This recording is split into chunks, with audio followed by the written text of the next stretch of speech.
Stop me if you've been here before. You just started a new army project. You've got the start collecting box, you're staring at your new models, and you're starting to realize, I have no idea how I want to paint these things. Or even worse, you've already started painting, but the more you paint, you just start to realize you really don't enjoy the process of painting that particular color scheme. Well, if that sounds familiar, have no fear. My name's Colt, this is Gone Hollow Minis, and today we're diving into how to make unique, thematic, and meaningful army color schemes.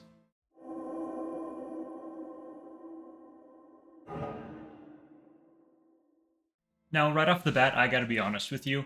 I'm doing this video because I'm in that boat too. Back when Age of Sigmar 4th Edition launched, I got deep into Spearhead. The chance to try new armies in small self-contained boxes was just too hard to pass up. And it led to me starting a Slaves to Darkness army to go alongside my Cities of Sigmar and Skaven forces. The problem was that I jumped into painting my Slaves to Darkness army without really thinking about what I wanted my army's identity to be. I took some vague inspiration from The Witcher 3's Wild Hunt, but that was about it. The further along I got in this project, the more I started to realize it was just becoming a chore to paint with these colors. I just wasn't connecting with them. And even though I was only halfway through my first box of Chaos Warriors, I was starting to get worn out. Don't get me wrong, there were parts of this army that I liked. The frost effects on the weapons and shields turned out really well, I think, and I especially like the snowy volcano bases. But as a whole, the army just wasn't living up to the vision that I originally had for it. So instead of consigning myself to an army that I wasn't happy with, I've decided to start over, from square one. Now, if you've seen any of my other videos, you know that I like to prioritize storytelling in my miniature painting, so that's where I'm going to start. If I really nail down the narrative that I want for my Slaves to Darkness army, I feel like the painting is going to come a whole lot easier. I totally get that that's not everyone's thing though, so if you want to skip straight to the painting tips, feel free. There should be a timestamp that takes you right to it. Okay, the first step that I always take when starting a new army project is the first step that I'm sure a lot of you take, and that's understanding the canon lore. After all, if we don't like the original lore of our army, why are we even choosing this faction to begin with? Now, just because we're trying to understand the original lore of our faction doesn't mean we need to incorporate everything into our homebrew lore. GW in particular is usually good about writing a lot of variation to their armies, so that we can take bits and pieces and kind of customize how we want our faction to go. In my case, there were a couple things that stood out to me about how Chaos is presented in Age of Sigmar. It's somewhat more sympathetic than 40k's presentation, as many Chaos devotees turn to the Dark Pantheon for their own survival after Sigmar abandoned the mortal realms. For some, it absolutely is a ploy for power, but for many others, it may have been a necessary sacrifice to simply stay alive. Granted, that's comparing the mortal lens of Age of Sigmar to the Space Marines of 40k, but I still think it's a neat comparison nonetheless. The Dark Oath also present a unique lens on Chaos, as many Dark Oath tribes worship the Chaos gods by proxy, praying to ancestral or tribal deities that are mere disguises for the Big Four themselves. Having these things in mind already started to give me an idea of where I wanted to go with my faction from here. The idea of worshipping Chaos through a series of proxy ancestral deities was a really unique idea to the Age of Sigmar setting, and it gave me a more sympathetic starting point to build the rest of my faction's story. Speaking of the rest of their story, from here I can really start working in some of my own influences, inspirations into how I want my warband's narrative to unfold. I'm a huge fan of folklore and mythology, and working in some more Dark Oath elements into my Slaves to Darkness warband offered some unique parallels. Funnily enough, it actually brought me back to that original Wild Hunt idea, just the mythology this time and not the Witcher interpretation. Immediately, combining the wealth of in-universe lore with an even more vast pool of folklore and mythology started to give me ideas. What if, instead of seeing the 8 points of chaos as a star, my warband saw it as a compass, echoing real-world 18th century Icelandic staves, while also reflecting their Wild Hunt theming?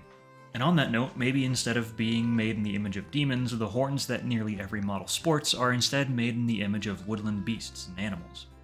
Really, from this point on, it was kind of like opening the floodgates, and I ended up brainstorming way more homebrew lore than I am ever going to realistically use. But it's points like these in the process that really let you know that you're on the right track. We all have other favorite forms of media and other inspirations that influence how we approach our miniature painting, and sometimes it's just a matter of finding which two of those influences fit together the best for each project. Now, I know that sounds like a bit of a creative platitude, and I guess it kinda is to an extent, but it's also the truth. Sometimes if we're stuck on a creative project, it can feel like we're trying to stick a round peg into a square hole, and sometimes the best way to fix that is to just simply take a step back and reevaluate how we're approaching it from the beginning. But anyway, if you're going strong here, this might be a good time to sit down and sketch out some character ideas. For my instance, maybe it's a Chaos Lord to lead my warband. If your narrative is feeling a little bit directionless, it might be a good idea to figure out what kind of factions and other armies your army might come into conflict with. Personally, I really like the idea of my warband being at constant odds with a host of Stormcast Eternals, for one particular reason. We've seen that the followers of Chaos can be redeemed by Sigmar, opening up the possibility of a follower of Chaos facing their own redeemed siblings. This is one of the things that I went down a rabbit hole while writing, and don't worry, I'll spare you all the details. But having an idea of what other factions your army might ideologically oppose in particular can be a good way to give your narrative a bit of direction, even if your army never faces them on the tabletop. One last note here, make sure to write all of this hard work down. I usually like to keep a notebook that collects all of my homebrew lore tidbits just so I have a wealth of information to draw from while I'm building any of my given armies. But enough about narratives and homebrew lore, let's get to painting. Okay, maybe I lied, I'm not totally done talking about lore, but I've found that unique color schemes work best when they work together with our army's unique narrative.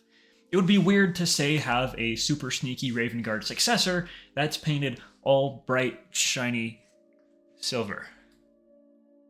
Oh my god. Moving swiftly on, I like to plan all of my armies by breaking down the main colors into 4 distinct categories. You have a primary color, a secondary color, an accent color, and a trim color. I know not every army will fit neatly into this graphic, but it should at least get you thinking. For most armies, the primary color will usually be the color of your miniature's armor, at least for things like Space Marines. It's not always armor though, like in the case of this steel helm. Instead, we see more of the purple tunic and scapular here. I'm working on my Slaves to Darkness color scheme by applying it to a Chaos Warrior. To reflect my army's narrative, I want to go for an earthy natural tone here, but I want it to stay somewhat dark. Instead of going for my usual silver armor, I think I'm going to try a dark brown bronzy look instead. Pick a color you enjoy painting and looking at here, because it's going to be the most visible color on the model. To be entirely honest, just going with a favorite color isn't a bad idea, especially if this is your first army. There are also a lot of online tools to help you find that color. Pinterest has a huge community of people that make palette swatches from pictures and videos, and there are a ton of websites that let you make your own from scratch. But next up is our secondary color. This is a color that should work well with the shade and tone of our armor. A little contrast is okay, but we don't want anything too stark. This could be something like the color of a Space Marine's loincloth or the Steel Helm's armor. For my Chaos Warrior, I wanted to keep with the earthy tones established by the brown armor, so I toyed around with a few green colors. Eventually I landed on this kind of sea green teal color that I think is a little bit more interesting than just a plain forest green. Now these last 2 colors are pretty simple. Next up is trim color. A lot of wargaming minis have some kind of trim or at least some applique details to help define some of the miniature's shapes. Think of Space Marine pauldron trim or the little brass details on Steel Helm helmets. Contrast is good here, either in color or brightness. Like I said, it helps to define the shapes of our armor, kind of like edge highlighting. Since I went with a dark brown color for my armor, I decided to go with a much brighter gold. This will stand out on my armor while still matching the warmer tones of the armor itself. Okay, last main color here. So far all of our colors have existed in quite the same tone and hue, and this is good. Nothing sticks out and it keeps our army colors nice and cohesive. However, every once in a while you'll have 1 or 2 details that you want to pick out with something really stark and contrasty, and that's where our accent color comes in. These colors are things like eye lenses or purity seals. Details that are fairly small in the scheme of the whole miniature, but that need to stand out from the colors around them. These colors are meant to be bold and contrasty when compared to the rest of our miniature, so make sure to use them sparingly. Like I said, things like purity seals and eye lenses are great examples. Small little pinpricks of color that really stand out against the rest of the miniature's color scheme. For this Chaos Warrior, I pretty much went with the direct complementary color of my blue-green secondary color, which happened to be a red-orange. I used these bright, warm colors on things like sword blades and shield runes. These areas will really make the color scheme pop with contrast, but are small enough to not overpower the overall earthy tone of the paint scheme. Now this isn't every color that will probably appear on your miniature, but it does cover the most important ones, and having a palette like this will help you determine what kinds of colors will work best for those smaller details that don't make the chart. Often I try to work this into the experimentation phase while I'm working on my army color scheme. For this Chaos Warrior's cape, for instance, I wanted to try and give the fabric a worn and weathered texture. I started out with an even base coat of scarab green, a nice dark blue-green. From there, though, instead of applying my highlights with nice even blended layers, I took a fairly thin brush and made a ton of scratchy lines and hatch marks. These scratches got thinner and more focused with each lighter layer, until I was just putting tiny little lines on the parts of the cape that would catch the most light. After that, though, the shadows on the cape were still looking a little bit flat. This is where my last army painting tip comes in, and that is using a unifying shadow color. I know this sounds technical, but I promise it's really not. All that it means is picking a single color that gets mixed into your paint while you're mixing your shadow colors. This is where having a cohesive army scheme really pays off. A lot of the times, if your secondary and primary colors existed within the kind of same hue and tone, you can find a shadow color that works for both of them. A lot of the time, using a dark desaturated purple is a good place to start, and that's exactly what I did here. Each time I mixed a color to shade a part of my miniature, I just added a drop of scale 75 African Shadow to the mix. For the armor, it was Brigandine Brown, Black, and African Shadow, and for the capes and fabrics, it was Scarab Green, Black, and African Shadow. What this does is it just helps tie all of our colors together by giving them a single identifiable hue that's present in all of the shadows. This makes the whole scheme feel more cohesive and makes our shadows a little bit more interesting as well. And there we have it. Those are some of the key steps that I like to keep in mind when coming up with my own army color schemes. Now, a lot of those, especially the more narrative ones, you don't have to follow 100%. I do think it's helpful to have some homebrew lore in your back pocket, but it's not necessary. But I figure I should probably put my money where my mouth is, so let's see how all these steps came together on my Slaves to Darkness Chaos Warrior.